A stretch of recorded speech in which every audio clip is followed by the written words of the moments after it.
আমি দেখেছি আমার মনে হয় one of the finest promotion they have done for the film. Moushumi Chatterjee আছেন, যিনি লেজেন্ডারি অ্যাক্ট্রেস, 14 বছর পর উনি বাংলা ছবি করছেন, if I am not wrong. তো ওভারঅল আমার মনে হচ্ছে কমপ্লিটলি একটা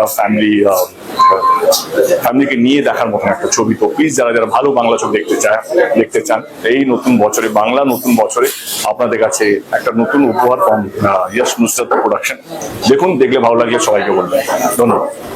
দেবদা কিন্তু কোথাও গিয়ে প্রমাণ করে দিল যে দেবদাই হচ্ছে ভাই একজন ভালো মানুষ, এবং তোমরা দেখতেই পাচ্ছ দেবদা কি এবার তাদেরকে দুইজনকে ভাই জড়িয়ে ধরছে ভাই বোনের মতো মনে করে, এবং এই ইউনিটিটাই আমরা বাংলা ইন্ডাস্ট্রিতে কিন্তু দেখতে চাই বারবার। তো আমরা বলতে তোমরা কেমন আছো অবশ্যই কিন্তু কমেন্টে জানাতে পারো। যে ভিডিওটা দেখলে সেই ভিডিওটা দেখে তুমি কি বুঝতে পারলে। তো দেখো, আমি একটা তো সত্যি কথা বলতে চাই, দেবদা হচ্ছে বাংলা ইন্ডাস্ট্রির জীবন বা হৃদয়। এটা কাউর ভাই মেনে নিতে অসুবিধা হয় না, এবং দেবদার মতন ভালো মানুষ সত্যি করে বাংলা ইন্ডাস্ট্রিতে খুবই যে দরকার, সেটা আমার কোথাও না কোথাও মনে হয়। তোমাদের কার কার মনে হয় কমেন্টে কিন্তু জানাতে পারো। যে ভাই যে আরি মুভিটা এসছে, সেই মুভিটার জন্য ভাই দেখবে অনেক কিন্তু বাংলা ইন্ডাস্ট্রিতে মুভি প্রডিউসার হাউস আছে, কিন্তু অনেক মুভি তৈরি করার হাউস যাকে বলা হয়। তো সেখানে অন্য কোনো মুভি এলে তারা কিন্তু ভাই ঝাপাটাপ বেশ সুন্দর করে কিন্তু ভাই তাদের যে সোশ্যাল মিডিয়া অ্যাকাউন্ট আছে সেখানে কিন্তু ভাই অনেক টুইট করে। কিন্তু আর এই মুভিটাকে নিয়ে কেউ এখনও পর্যন্ত কোনো টুইট কিন্তু করেনি, কিন্তু মুভিটা যথেষ্ট ভালো হয়েছে বন্ধুরা, যথেষ্ট ভালো হয়েছে, কিন্তু কেউ এখনও মুভিটার টুইটই করেনি।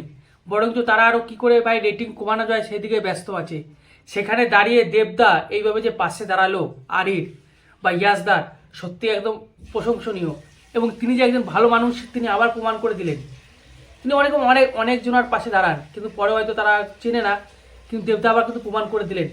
দেবদার কাছে কিন্তু টাইম নেই, তবুও কিন্তু কালকে যে বিগ স্ক্রিন ডেটা হলো বা বিগ স্ক্রিন যে ইভেন্টটা হলো আরির, সেটার জন্য তিনি সেখানে গেলেন। ভিডিও তোমরা নিশ্চয়ই দেখতে পেলে।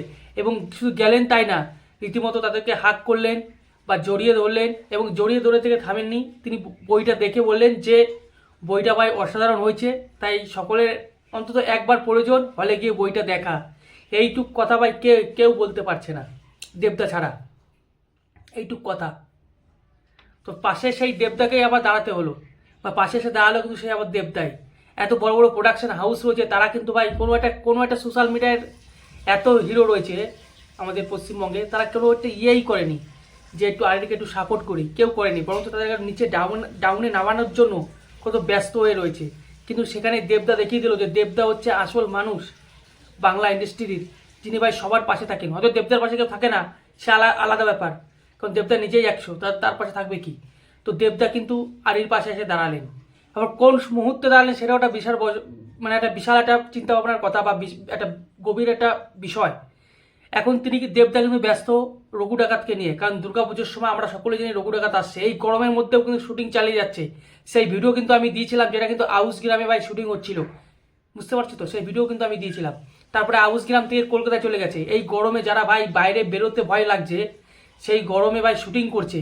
শুটিং সেরে এসে ভাই দেবদা সেই বিগ স্ক্রিন ডেথ ইভেন্টে কিন্তু যোগদান করে, এবং সেখানে গিয়ে তাদের হাক করে, তাদের সঙ্গে কথা বলে, এবং বইটা দেখে, এবং তারপরে কিন্তু বইটাকে ভাই বলে সবাইকে যে ভাই বইটা অন্তত ভালো হয়েছে, খুব সুন্দর বই হয়েছে, এবং সকলের একবার গিয়ে হলে দেখা।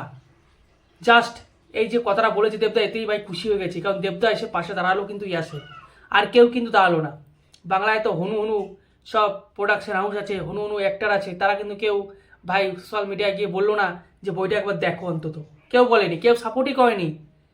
তো এই থেকে বোঝা যায় দেবদা যে কী মানুষ, এবং রাজনৈতিক দিক থেকেও কিন্তু দেবদা সফল। এটা অনেকে মানুক আর না মানুক, আমিও মানি না, কিন্তু তবুও বলছি রাজনৈতিক দিক থেকেও দেবদা সফল, কারণ দেবদাকে নাহলে কেন জেতাচ্ছে।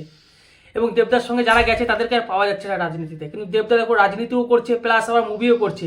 তো এর জন্য থ্যাংক ইউ। দুই দিকে ভাই সামলানো কিন্তু খুবই কষ্টকর ব্যাপার, তবুও তিনি কিন্তু করছেন। দুই দিকেই কিন্তু সামঞ্জস্যপূর্ণ রাখা একটা মানুষের পক্ষে খুবই কিন্তু অসুবিধা। এর জন্য স্যালুট দেবদাকে, যে দেবদা কিন্তু রাজনৈতিক দিকটাও ঠিকঠাক করছে, তারপর আবার মুভির দিকটাও ঠিকঠাক করছে, ভাবতে পারছো। তো এই দুটোকে মিলিয়ে কিন্তু একসঙ্গে চলা একমাত্র দেবদার পক্ষেই সম্ভব। ও তোমাদের কার কি মতামত আছে কমেন্টে জানাও। আর আমি যে ভিডিওটা দেবো সেই ভিডিওটা দেখো, এই ইভেন্টে কিন্তু অনেকজনকে ডাকা হয়েছিল। তো দেবদাই এখানে ভাই সুন্দরভাবে পাশে এসে দাঁড়ালো। সেই দেবদাই যে একমাত্র ভরসা বোঝাই যাচ্ছে, এবং বাংলা ইন্ডাস্ট্রিকে যদি বাঁচাতে হয় দেবদাকে এইভাবে উঠে আসতে হবে। কোথাও না কোথাও আমার মনে হচ্ছে। তোমাদের কি মনে হয় কমেন্টে জানাতে পারো। তো আমি এইটুকুই বলবো, যারা যারা এখনও আরি দেখোনি তারা আরি দেখো, তোমাদের খুব ভালো লাগবে। কারণ এখানে সমাজের যে সত্য ঘটনা সেটা কিন্তু তুলে ধরা হয়েছে। মা ছেলের যে ভালোবাসা, স্নেহ, মমতা, সেই জিনিসটাকে কিন্তু তুলে ধরা হয়েছে। আমি আগের ভিডিওতেও বলেছি, এখনও বলছি, যারা যারা এখনও দেখোনি আরি মুভি অন্তত একবার দেখো জাস্ট, তোমাদের খুব ভালো লাগবে। এবং যে ইমোশনাল কাজ করছে সেই ইমোশনাল দেখেও তোমাদের খুব মানে দুঃখ লাগবে, তোমাদের সিট থেকে উঠতে দেবে না। আমি এইটুকুই বলবো, তোমরা যাও দেখো, তোমাদের খুবই ভালো লাগবে। এবং ভিডিও যদি ভালো লাগে লাইক করে দাও, চ্যানেলটিকে সাবস্ক্রাইব করে দাও।